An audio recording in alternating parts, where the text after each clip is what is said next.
I think after I root poor Big Joe, I'm gonna be done for. I'll probably need a couple of days to rest in a couple of hot baths. That's a big baby. There is an artist, and I'm gonna butcher the heck out of her name, and I hope she forgives me.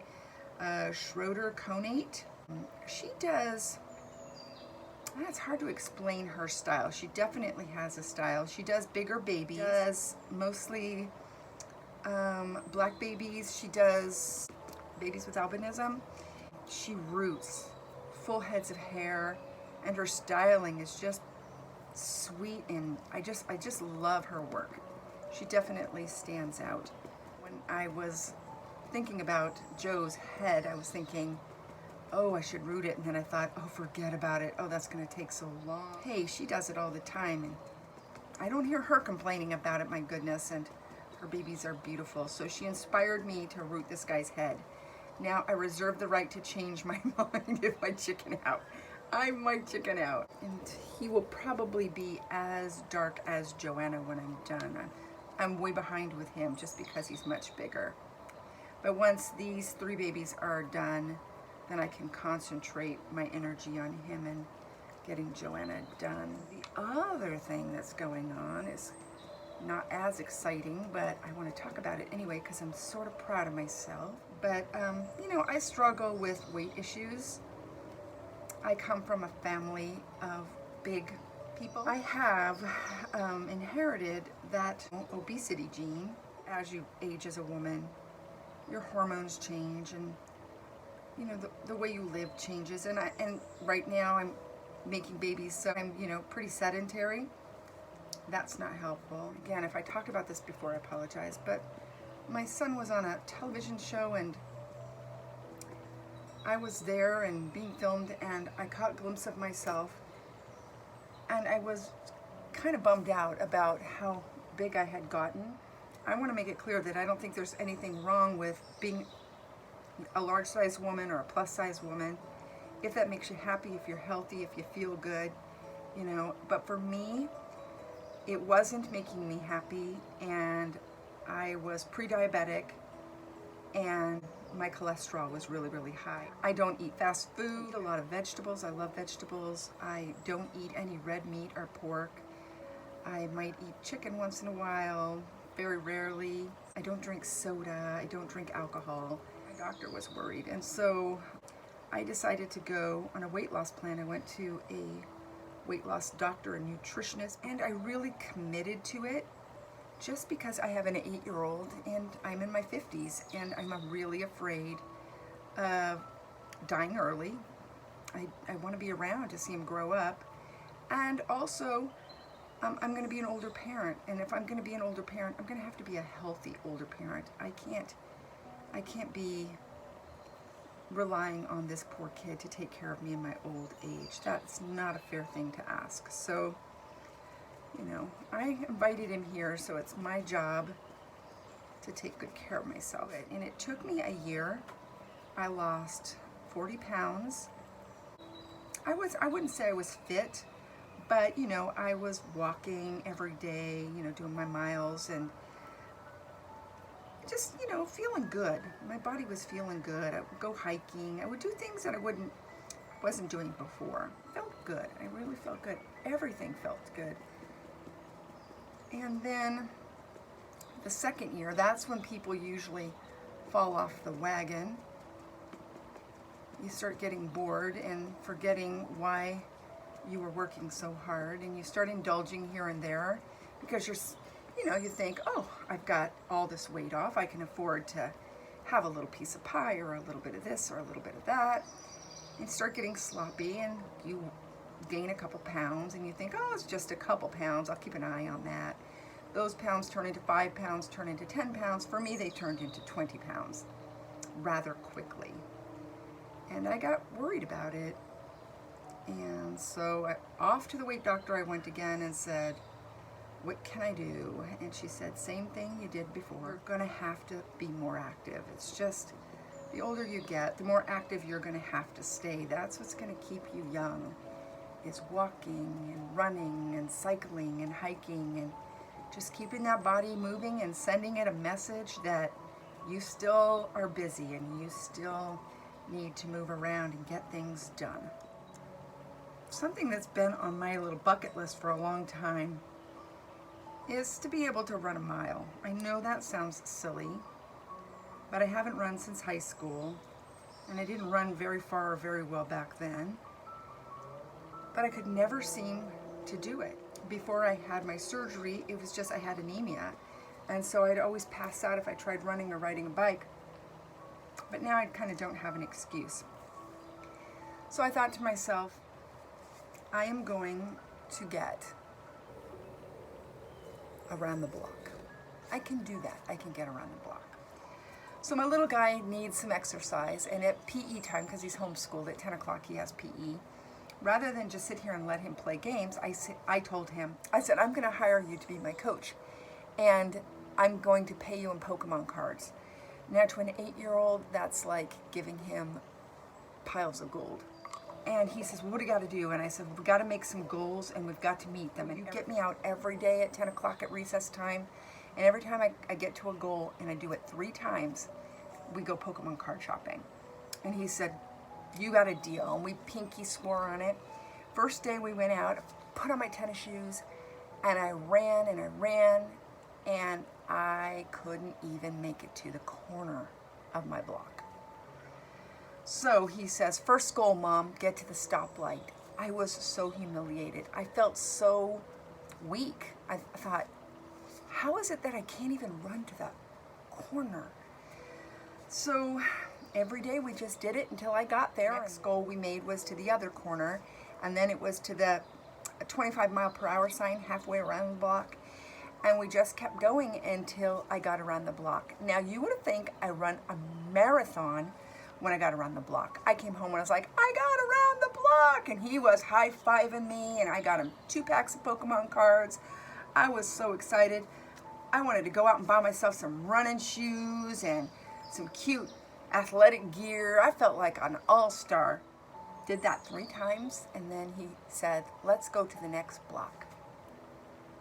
And I said, okay, let's do it. Now, this is over weeks that this is happening. And it all seems rather silly. If you're very fit or if you're a runner, it probably seems rather silly. But for me, it was fun. It was something I could do with my son. He felt proud of himself.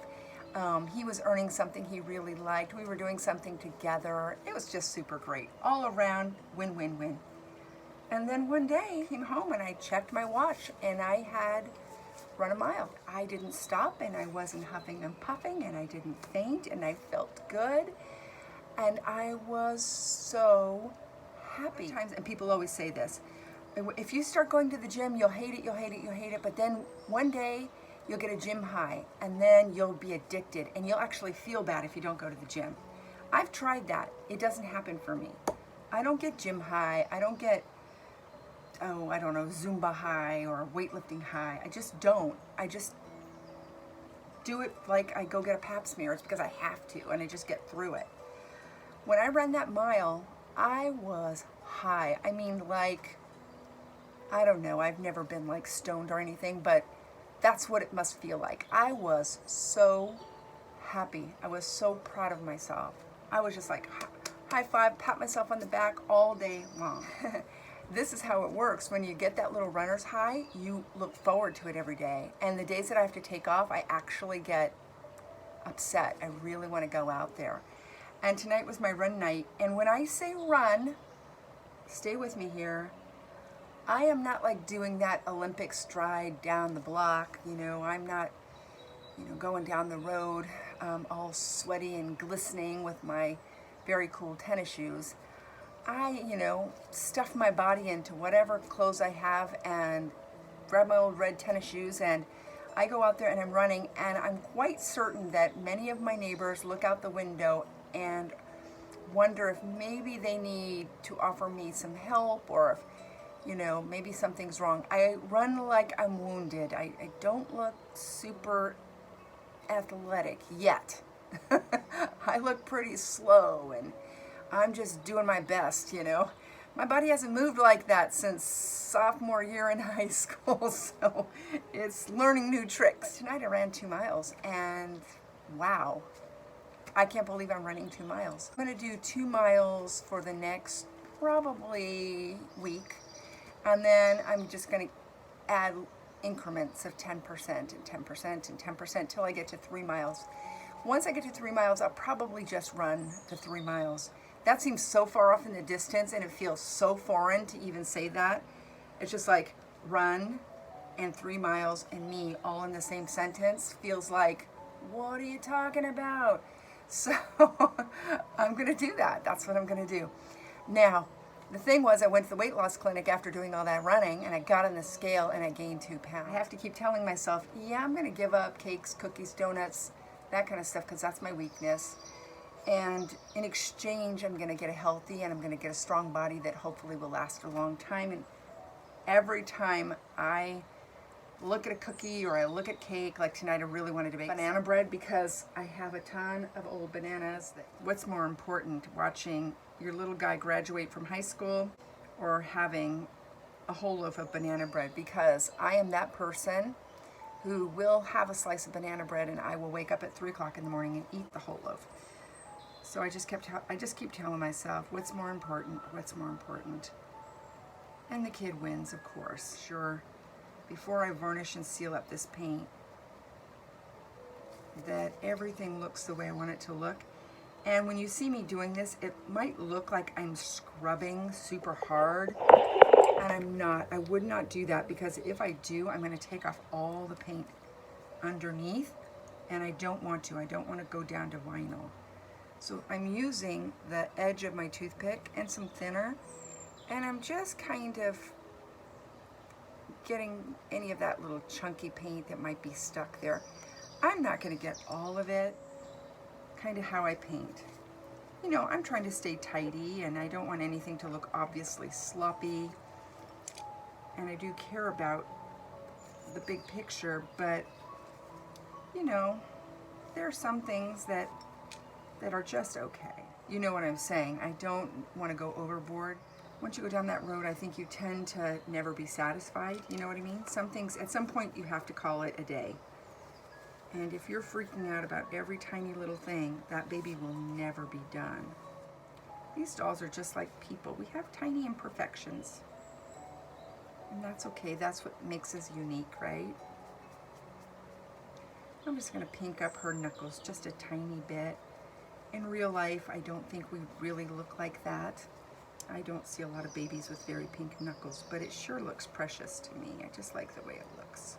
I don't know. I don't know how it is for the rest of you, or where you live, or how you feel about it, but this year has been really trying in a lot of ways. I'm realizing that I don't have as much control as I wish I did or thought I did. And so when I can do something like this, I feel in control again. I feel like, you know, I can make things happen. I can make really cool things happen.